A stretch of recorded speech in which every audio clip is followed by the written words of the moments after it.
For thousands of years, China stood as one of the world's oldest living civilizations, a land of emperors, jade palaces, calligraphy, scholars, philosophy, and dynasties that shaped East Asia and influenced the world beyond.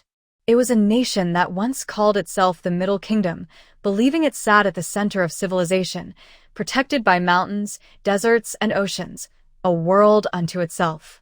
But by the mid-1800s, the very civilization that once astonished outsiders with its silk, gunpowder, printing, and paper found itself humiliated, weakened, and exploited. Foreign colonial forces, especially Britain, forced opium into Chinese markets, triggering addiction, dependency, and social collapse.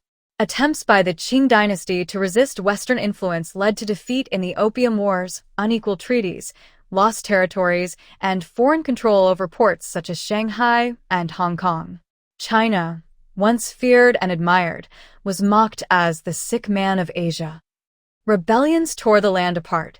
The Taiping Rebellion brought death to tens of millions, more than most European wars. Internal corruption rotted the imperial system. Japan, newly modernized and hungry for power, invaded China and humiliated it in the First Sino-Japanese War. Villages suffered famine, plague, and oppression while the imperial court failed to answer a fundamental question. How does an ancient empire survive in a world suddenly dominated by industrial modernity, technology, and Western firepower? By 1911, the last imperial dynasty, the Qing, collapsed in a wave of political revolution, ending over 2,000 years of dynastic rule. China did not fall into peace. Instead, it fell into a new kind of chaos. Warlords divided provinces like private kingdoms, each with their own armies, taxes, and loyalties. Villages that once bowed to an emperor now bowed to whichever warlord carried the guns. Out of this chaos, a republic was proclaimed, but a republic existed only in name. Democracy struggled to breathe where famine, disease, and illiteracy ruled the countryside. The people yearned for stability, dignity, and strength. They looked around and saw foreign flags on their soil, foreign soldiers on their streets, foreign businessmen owning their ports, and foreign powers dictating their laws. China's humiliation was not just military or political, it was psychological, cultural, and deeply personal.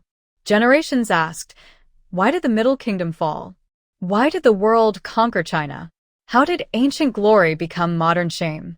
Two visions rose to answer that question, and they would shape the fate of billions. One vision came from Sun Yat-sen and later Chiang Kai-shek, leaders of the Nationalist Party, Kuomintang, who believed China must embrace nationalism, military strength, and Western-inspired modernization.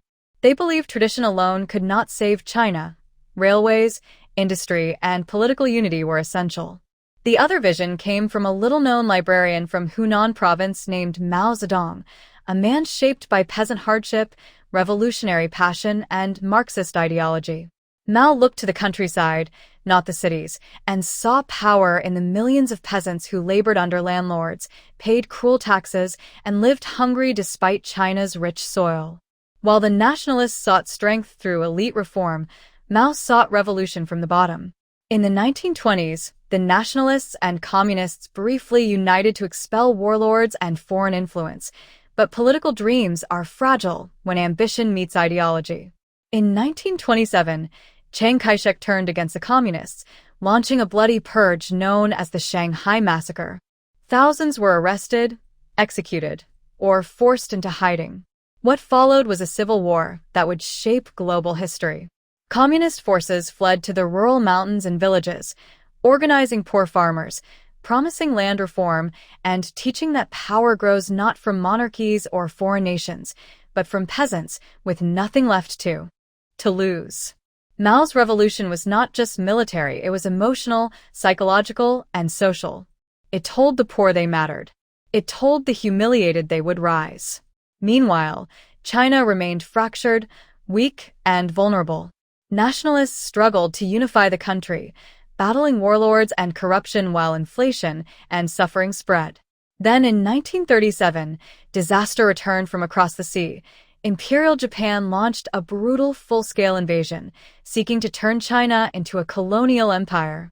Cities burned, families fled, and horrors like the Nanjing massacre shocked the world as hundreds of thousands were slaughtered. China fought with everything it had. Nationalist armies engaged in massive battles, while communists fought guerrilla warfare behind enemy lines, gaining loyalty among peasants. The Patriotic War against Japan brought temporary unity, but mistrust remained. When World War II ended in 1945 and Japan surrendered, China hoped for peace, but instead the Civil War reignited, fiercer than before.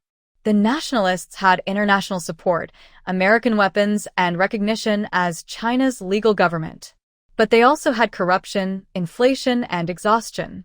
The Communists had discipline, focus, propaganda, and a narrative of empowering peasants and resisting foreign aggression. At every village, every farm, every meeting hall, Mao's soldiers repeated a message: China belongs to its people, not warlords, not foreigners, not elites. In battle after battle, communist forces advanced, capturing hearts as well as territory. By 1949, the nationalist government collapsed, retreating to Taiwan. On October 1, 1949, in Beijing's Tiananmen Square, Mao Zedong declared to a cheering crowd, "The Chinese people have stood up." With those words, the People's Republic of China was born. But declaring a new nation is easier than building one. China was shattered, infrastructure destroyed, industry backward, millions in poverty, literacy low, and memories of humiliation deep. Mao launched sweeping campaigns to rebuild the nation. Land reform redistributed farmland from landlords to peasants, often violently. Collectivization replaced individual farms with communal agriculture. Rural women, long bound by tradition, saw foot-binding banned and were encouraged to work and attend school. Society transformed, and trauma followed. Driven by ambition to surpass Western powers quickly, Mao launched the Great Leap Forward in 1958, pushing steel production and collective farming in an attempt to leapfrog industrial nations in a single decade. But rapid force change collided with reality, and policies based on ideology rather than agriculture caused disastrous famine. Tens of millions perished. China wept but continued forward. Mao's power wavered, but did not break. Fearing China was drifting from revolutionary zeal, Mao launched another radical movement, the Cultural Revolution, 1966 to 1976. Students became Red Guards, ancient temples burned, scholars were humiliated, universities closed, and chaos roamed through cities as Mao sought to purge old ideas, enemies, and dissent. Families suffered, friendships shattered, and China entered ideological madness. When Mao died in 1976, China was exhausted, but not defeated. A new leader emerged, Deng Xiaoping, a pragmatist who had suffered during the Cultural Revolution, yet still believed China could rise through practical reform. He famously declared, "To get rich is glorious," signaling a new chapter. Deng opened China to foreign investment, allowed market reforms, introduced special economic zones, encouraged entrepreneurship, and gradually lifted hundreds of millions from poverty. Cities like Shenzhen transformed from fishing villages into skyscraper jungles, factories multiplied, and China became the world's workshop.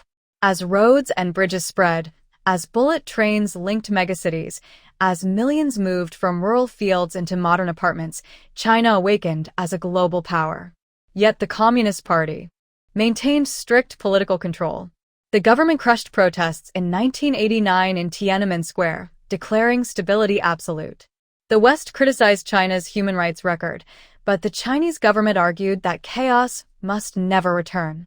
In the 1990s and 2000s, China grew faster than any nation in modern history. Farmland turned into highways, ports, airports, and industrial zones. Students studied abroad, factories produced goods for the world. Skyscrapers rose in Shanghai, Guangzhou, Beijing, and beyond. Technology firms like Huawei, Alibaba, Tencent, and later TikTok emerged as global giants. China launched satellites, extended rail networks across mountains, built the world's largest high-speed rail system, landed a rover on the Moon and Mars, and expanded its navy to protect global trade routes. The Belt and Road Initiative extended influence across Asia, Africa, and Europe, offering investment and infrastructure where Western nations hesitated. Meanwhile, tensions grew. Trade conflicts with the United States, disputes over the South China Sea, and questions about Hong Kong and Taiwan. Supporters saw China as a model of discipline, planning, and rapid development. Critics saw censorship, surveillance, and lack of political freedom. But every perspective acknowledged one truth: China had risen again. Its story is not merely national, it is civilizational. From dynasties to republic, from chaos to revolution, from famine to futuristic megacities, from humiliation to global superpower, China's transformation represents one of the most dramatic journeys in human history. A nation once carved by foreign empires now shapes world markets, diplomacy, and technology. A country once ruled by emperors now builds quantum satellites and AI networks.